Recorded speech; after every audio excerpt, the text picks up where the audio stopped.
Pouco mais de 2000 anos atrás, um homem chamado Jesus Cristo foi crucificado pelo Império Romano e os judeus. Segundo a fé cristã, ele ressuscitou no domingo de Páscoa. A vida e morte de Jesus Cristo é marcada por muitas polêmicas e enfrentamento a poderosos, o que torna esse homem, talvez, o maior contrapositor que o Império Romano, mais poderoso de todos os tempos, já teve.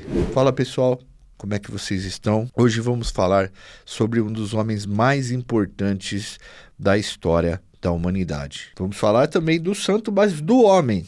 O que a gente tem historiograficamente escritos e que se sabe sobre Jesus, misturando com elementos simbólicos de sua história. Eu sei que a gente fala muito de bandidos aqui e tal, mas Jesus Cristo é um cara muito importante para a história da humanidade e, além disso, por muitas pessoas ele era considerado uma espécie de fora da lei que teria cometido crime de lesa majestade, principalmente para os romanos. Isso é inegável. Vamos fazer esse vídeo com muito respeito a todos os cristãos e a todos que acreditam em Jesus Cristo e também aos que não acreditam em Jesus como um santo, mas que reconhecem que ele foi um homem muito importante para a história da humanidade. Nós esperamos poder chegar nesses dois públicos de forma mais fidedigna e respeitosa possível. Mas de fato, Jesus Cristo foi um cara bastante revolucionário para sua época, que pregou amor, pregou várias outras coisas, revolucionou alguns ensinamentos e arrastou uma multidão de pessoas atrás do que ele ensinava e pregava. Jesus era um cara muito sábio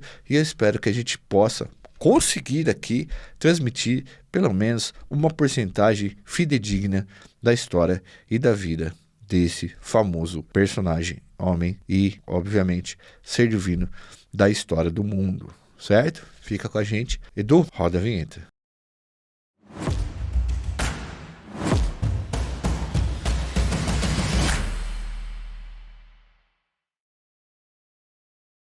Pessoal, a gente trouxe esse vídeo sobre a história de Jesus, porque eu acho que ele é um símbolo muito importante para todas as nações, seja ela cristã, islâmica, mesmo os judeus, mesmo quem não é cristão, reconhece Jesus Cristo e a importância dele.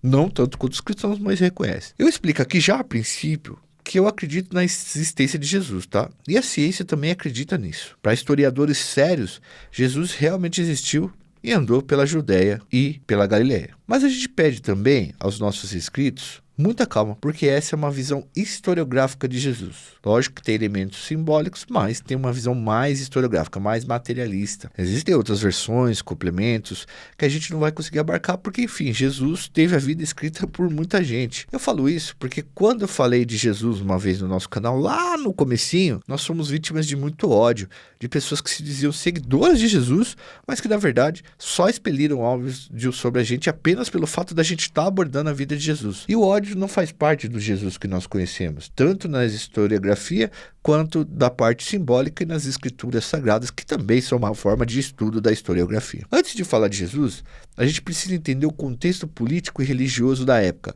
Jesus também é um produto do contexto religioso, político e social da época dele. E assim como fazemos com todos os personagens aqui, a gente precisa explicar isso primeiro para vocês. Senão, é impossível entender essa figura tão emblemática para a história. Bom, galera, nós vamos usar aqui a obra do Reza Aslan. Essa é talvez a principal que a gente esteja usando, que foi um trabalho bastante de fôlego sobre a história de Jesus Cristo, de Messias, historiograficamente falando, que é a obra Zelota. E outras tantas obras que vai ficar aí nas referências no primeiro comentário. Bom, pessoal, na época de Jesus, política e religião não se separavam.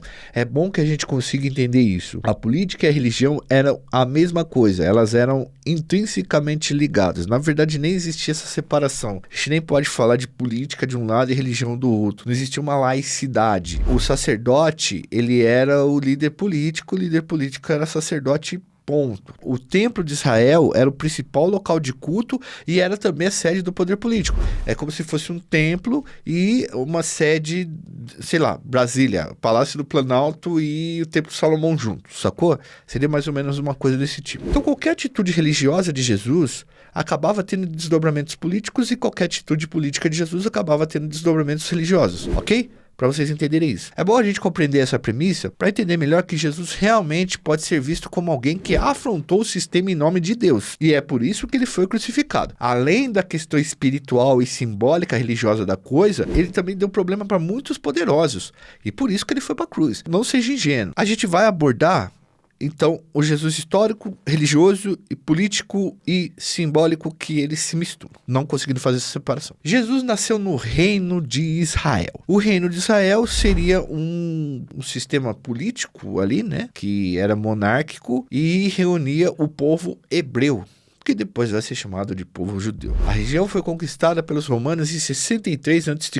Essa região era bastante estratégica para os romanos, que na época era um império que tinha um projeto de expansão muito grandioso. Aquela região ali onde ficava a Judéia, era importante estrategicamente para o comércio no mar Mediterrâneo. A gente teve as guerras, que foi um conjunto de guerras, na verdade não foi uma só, foi várias, mas muitos historiadores colocam que foram duas, que era uma guerra pelo controle do mar Mediterrâneo, que o mar Mediterrâneo tinha um corredor de comércio muito bom e que, enfim, ele aumentaria muito ali o poder e a riqueza do império que conseguisse tomar esse mar Mediterrâneo, e esse mar Mediterrâneo ele era disputado por duas grandes nações, que era Cartago e Roma. E Roma só conseguiu se expandir de verdade, virar um grande império, quando realmente ela conseguiu tomar o mar Mediterrâneo para ela. Tem até um nome que eles davam para isso num documento que era Mare Nostrum. E a partir do momento que Roma toma o mar Mediterrâneo, ela começa a adentrar em várias regiões ali e começa a impor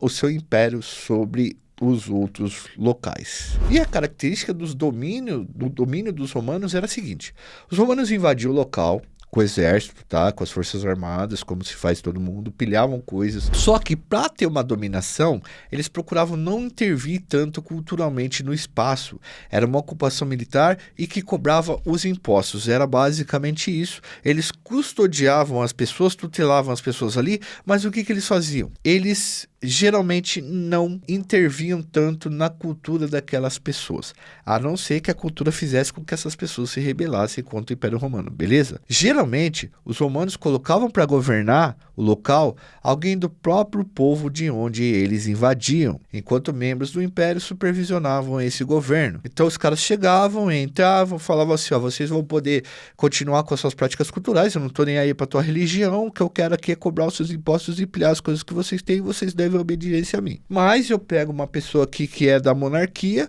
que é um cara que é reconhecido, ou que é um sacerdote reconhecido, eu coloco ele como o rei desse local aqui, mas mesmo esse rei, ele tem uma gerência, mas ele deve respeito a mim. Após a invasão da região da Judéia, onde Jesus nasceu, com o apoio dos romanos, entra no poder um homem chamado Herodes o Grande, que era um cara muito, muito louco, de verdade. O Herodes, ele é muito mal falado na Bíblia. Um dos historiadores que falam muito sobre a vida de Jesus, e ele é fonte necessária, e a gente está usando ele também, é uma fonte necessária, uma fonte indispensável para entender Jesus, é o historiador Joséfo. Joséfo afirma que o Herodes era tão maluco que o negócio dele era fazer obras faraônicas, nem que para isso ele teria que matar todos os judeus ali. Ele cometia vários abusos e controlava o reino com mão de ferro, tá? Às vezes eu vou falar judeus, às vezes eu vou falar hebreus. Após sua morte, o reino de Israel é dividido em 3 regiões conhecidas como Galileia, Samaria e Judéia. E cada região dessa tinha um grupo político que passou a mandar. É como se fosse norte, meio e sul, tá? Como se fosse 3 regiões diferentes. Como se fosse no Brasil o Nordeste, o Sudeste e o Sul, sei lá. Então era a Galileia, a Samaria e a Judéia. Eram essas 3 regiões administrativas que tinham ali. Todos eram da mesma religião, mas tinha as suas administrações políticas diferenciadas. Algumas regiões tinham religiosos mais fanáticos, outras regiões menos fanáticos. E cada região dessa, um grupo político passou a mandar. E isso enfraqueceu economicamente a região, porque quando você tem um rei que manda em tudo, e a hora que ele morre, divide-se em vários grupos, você meio que enfraquece a união ali. Com altos impostos colocados pelos romanos, um governo dividido e a população passando por sérias dificuldades, podemos dizer que Jesus nasceu em meio a uma pesada crise, tanto econômica como de identidade do próprio povo hebreu, que era ligado pela religião, mas por interpretações diferentes dela. É bom que a gente deixe claro que é o seguinte: os caras, eles eram todos da mesma religião, o judaísmo. Porém, essas religiões, elas tinham interpretações diferentes. É como a gente que é cristão. Você tem lá o católico, apostólico romano, você tem o evangélico neopentecostal, você tem o evangélico tradicional, você tem, sei lá, outras tantas vertentes de interpretação do cristianismo que muitas vezes entram em conflito, mas muitas vezes também convergem. Mas é mais ou menos nesse ponto que eu queria colocar para vocês. É importante também ressaltar que outros homens também apareceram antes de Jesus com certas características, se autodenominando Messias. Eles também tinham seguidores, mas ninguém entrou para a história como o Nazaré entrou. Uma pausa aqui para falar um pouco sobre o simbolismo que é o que nós chamamos de chegada do Messias. Os hebreus acreditavam que o Filho de Deus voltaria para salvar a população do sofrimento. Em momentos de crise, pessoal, e de invasão, como estava ocorrendo na época, as preces pela volta do Messias eram enormes. E é isso que eu estou falando para vocês. Isso não é uma característica só do povo hebreu, de esperar alguém que vai salvar o mundo ou que vai salvar um povo. Muitas culturas têm essa espera do herói. Então já existiam escritos bíblicos, profetas que apareceram durante anos e anos e anos, falando sobre a volta do Messias, sobre a chegada do Messias, que seria o homem que teria essa missão de salvar o povo de Israel. Em momentos de crise, a religião é muito poderosa, pessoal. Ela alimenta o espírito com esperança. E Jesus entra em cena exatamente nesse período de crise. O Império Romano invade, bota Herodes. Herodes morre, o grande, né? Herodes grande, porque você vai ver outro Herodes agora, morre. O reino se divide em 3, se esfacela. A gente tem uma crise de interpretação religiosa e política desses locais. A gente está numa crise econômica. A gente tem vários grupos aparecendo aí, questionando o Império Romano e os próprios religiosos que eram os líderes políticos, e Jesus vai surgir exatamente nesse momento aí como um grande fator regulador dessa desordem. Jesus Cristo, pessoal, nasce especificamente em Nazaré, uma vila pequena na Galileia, que ficava ali na parte norte. A Galileia era uma das regiões mais ricas e importantes de Israel. Só que Jesus não nasce na região mais nobre. Jesus nasce numa pequena vila em Nazaré, que era uma espécie de vila de operários. Deixa eu explicar isso para vocês de uma forma mais concreta. Como na Galileia teve as grandes obras de Herodes o Grande, muitas pessoas foram até essa região para trabalhar de carpintaria, para trabalhar na construção civil, nas plantações. E muitos desses caras, eles ficaram alocados em pequenas vilas pobres. Seria tipo uma favela mesmo, né? Hoje em dia, talvez uma vila operária seria uma favela. José, que é pai de Jesus, era um dos carpinteiros que morava em Nazaré, que era um local extremamente pobre. Era uma vila pobre mesmo, tá? Então, Jesus Cristo era pobre. Então, certamente, Jesus nasceu pobre, lá nessa terra pobre de Nazaré. Esse local era um local para gente que ia tentar emprego ou trabalhava nos grandes centros, mas não tinha nobreza no sangue. A vila que Jesus morava era formada por prestadores de serviços simples, ou seja, trabalhadores que eram explorados nas obras públicas e por serviços para a nobreza de Israel. A gente não vai falar do nascimento, da forma como tudo isso ocorreu biblicamente, no lance da Maria, do anjo aparecendo e tal. Eu acho que isso simbolicamente todo mundo já conhece, já passou por todo mundo isso. E os historiadores, eles acabaram não se debruçando sobre isso. É muito difícil a gente encontrar, inclusive, fontes fora da Bíblia, simbolicamente, que possam nos dizer como é que Jesus nasceu, essas coisas e tal. A gente tem os registros geograficamente de Nazaré e tal. Desde muito jovem, Jesus já pregava apontando contradições no Velho Testamento, que na época era interpretado por sacerdotes antigos, que eram, muitas vezes, passivos à ocupação romana. Todo sacerdote, que também era chefe político, eles chegaram no momento que eles já não contradiziam mais os romanos, eles eram aliados dos romanos. E muitas vezes a interpretação da Bíblia, das Sagradas Escrituras, que esses caras ainda não tinha Bíblia, mas das Sagradas Escrituras, dos mandos de Deus que eles faziam, do que hoje a gente conhece como o Velho Testamento, das leis de Moisés e tal, eram leis que eles começaram a interpretar para convencer a população a deixar os romanos ali. Tá ligado? E muita gente começou a perceber isso, porque o cara é todo, sobretudo o pobre que tá tendo imposto cobrado, o romano chegava pra tirar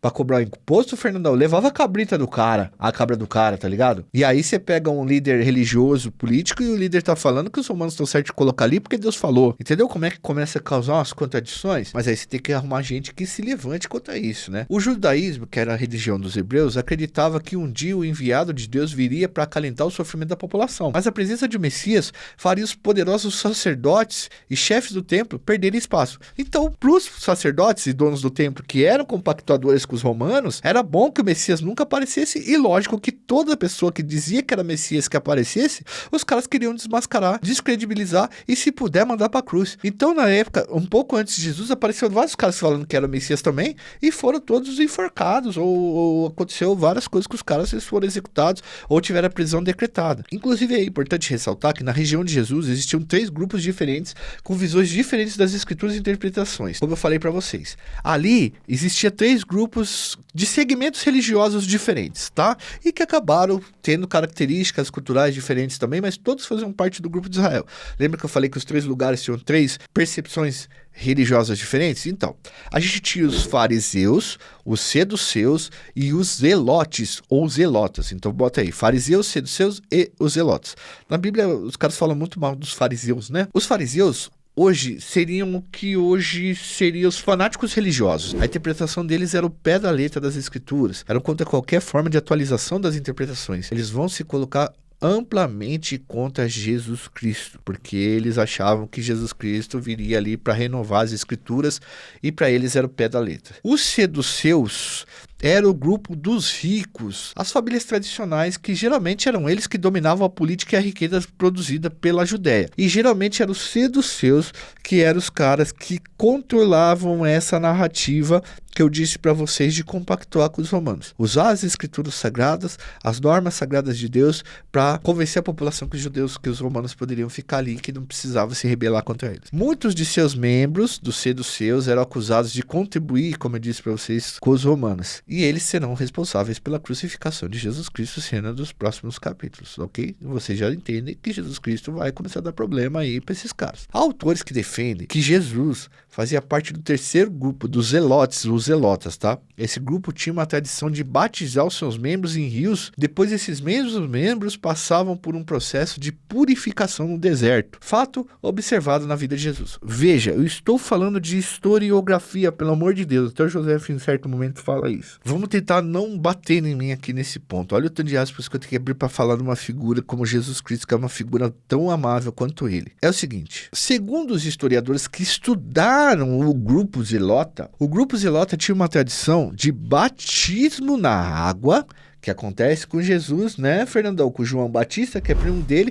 E o João Batista já era um cara que falava demais para os romanos e para os líderes ali. Falavam demais. Era um cara que foi executado por conta disso. E ele batiza Jesus e depois Jesus vai para o deserto. E esse era um fato, uma prática cultural específica dos zelotas. Tá? Específica. Os seduceus, eles eram geralmente batizados em lugares fechados. Na verdade, eles já nasciam predestinados, porque eles nasciam de família rica. Predestinação talvez não seja a palavra, mas eles já nasciam com as mãos de Deus, ali nas mãos de Deus. E os fariseus tinham outras formas ritualísticas de provar que estavam na presença de Deus, do Senhor. E os zelotas, pessoal, eles eram pessoas que a maior parte deles eram da população pobre. Então, Nazaré, por exemplo, tinha muito zelota. João Batista, como eu disse para vocês, que é o primo de Jesus e que o batizou, chamava outros 2 grupos de raça de víboras. Então, os caras batiam de frente com os fariseus e com os seduceus, tá? Os zelotas, como eu disse para vocês, era um grupo que menos aceitava a dominação romana e mais aceitava a chegada do Messias no momento de crise. Eram os zelotas também que mais tinham acesso à população mais pobre, como eu disse para vocês. E eles conseguiram se organizar. Galera, ao longo da vida de Jesus, ele se colocou contra doutrinas antigas da religião judaica. Ele pregava contra certas regras desenvolvidas na época de Moisés, falava de fariseus, criticando dos seduceus, fazia milagres, pregava o reino de Deus e que o reino não era na terra, ressuscitava gente. Ao longo dos anos, ele andou por toda a Judéia, por toda a região ali, o reino de Israel, e foi convencendo todo tipo de pessoa de que ele era Messias. Jesus andou bastante. Conheceu muita gente, conseguiu agregar muita gente nas ideias dele, muita gente revoltada, inclusive, com o sistema romano. Muitas passagens bíblicas mostram Jesus Cristo como um religioso próximo dos pobres, um homem que dava comida aos pobres e esperança de uma vida melhor, em uma região açoitada pelos romanos. Muitos dizem que certos milagres de Jesus eram apenas práticas que ele inseriu que o pessoal não sabia fazer. Como, por exemplo, a multiplicação de peixes. Tem pessoas que diziam que, na verdade, Jesus dividia os peixes entre as pessoas que não estavam acostumadas a dividir. Era cada um por si. E Jesus ensinou que eles dividissem as coisas. Era um sujeito muito boa praça, Jesus Cristo. Pô, cara, olha, tem algumas passagens de Jesus que são muito interessantes, né, cara?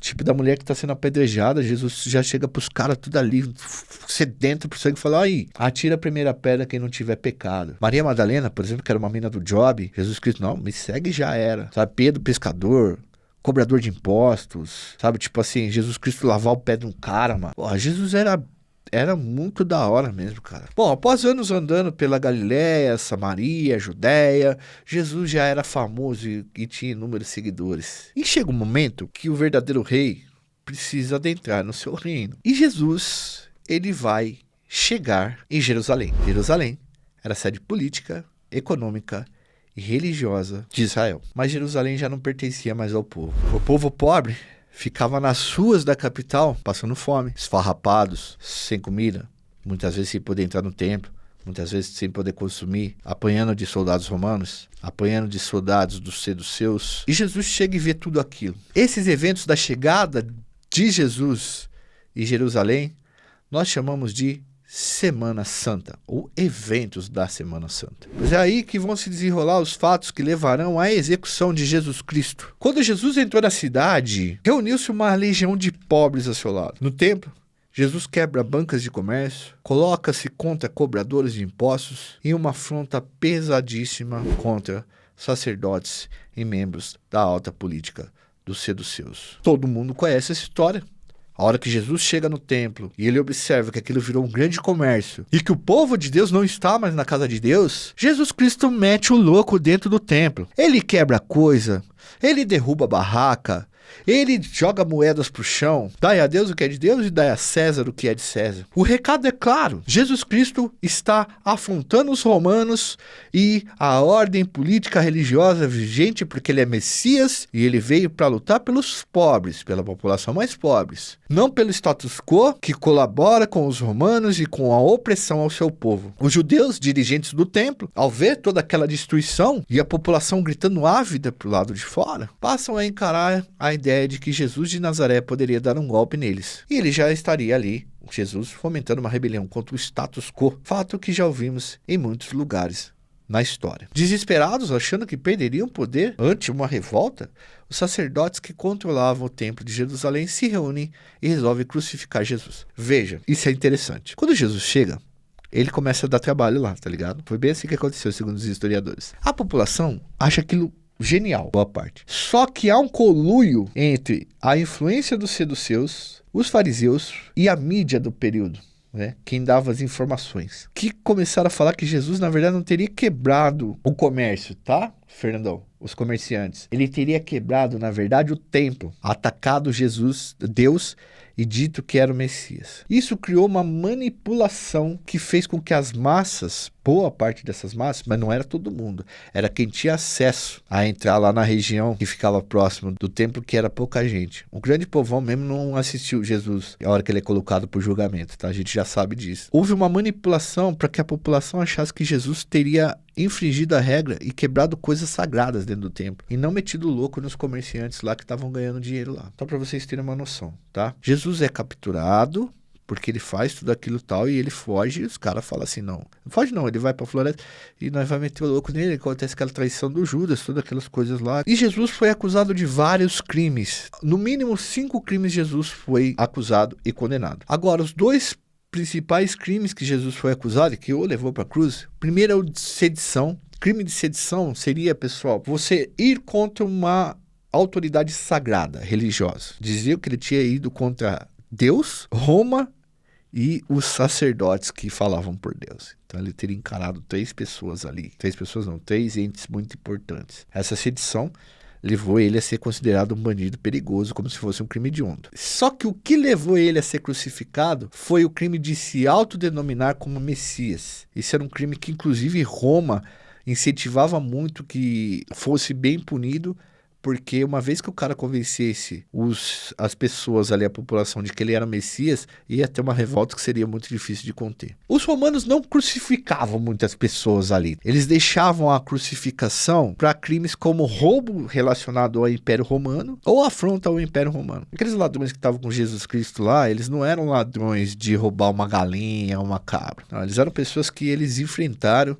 o Império Romano de determinada maneira, roubando pertences ou pilhagens do próprio Império Romano. O que acontece aí? Pôncio Pilatos, representante da intervenção romana na Judéia, que representava o juiz moderador, lavou as mãos. Mas essa história não é muito assim não, tá? O Pilatos queria também a execução de Jesus, porque Jesus já era um cara que estava dando trabalho, ele precisava manter a Roma, senão ele era destituído. Para o Pilatos, quanto menos a população pobre se revoltava, melhor para a dominação romana, obviamente. E aí, colocam Jesus com Barrabás. Geralmente tinha uma tradição de Páscoa, em dias de festas, que você poderia soltar um dos prisioneiros, e ele traz um prisioneiro que também afrontou o Estado romano, que era o Barrabás. O Barrabás, ele acabou tirando a vida de um soldado romano em uma emboscada, ele era um ladrão também e tal, e aí a população resolve, manipulada pelos mestres ali sacerdotes, eles resolvem liberar Barrabás e mandar Jesus para a crucificação. Só que antes de Jesus ter sido escolhido como o cara que ia ser crucificado em relação ao Barrabás, em benefício ao Barrabás, Jesus foi julgado no Sinédrio, que era uma espécie de tribunal. Quem presidiu esse Sinédrio foi Caifás.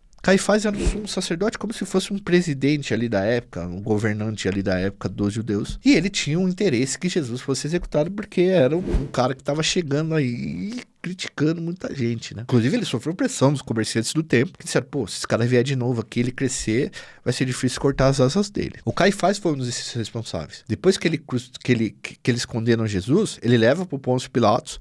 O Pôncio Pilatos fala assim, ó, cara, eu nem sei quem é esse cara, pra mim é indiferente, mas eu tenho um interesse de que pessoas que se revoltam contra o sistema e que conseguem agregar pessoas, que eles sejam executados também, para mim não ter problema. Então, quando a gente fala que o Pôncio Pilatos lavou a mão, ele tinha interesse na execução de Jesus, exatamente porque ele fez isso. E no fim das contas, quando mandou Barrabás de Jesus, eles já sabiam que o povo ia escolher o Barrabás para se libertar, porque o crime do Barrabás já tinha ido fazia tempo, ele tinha matado um romano, e no caso de Jesus, havia toda aquela aura em cima dele, que já estava atual, de que ele teria mexido com coisas sagradas no templo, e não necessariamente que ele teria tirado pessoas ali, os comerciantes, que o povo acabava não gostando. Tá? Então houve também manipulações.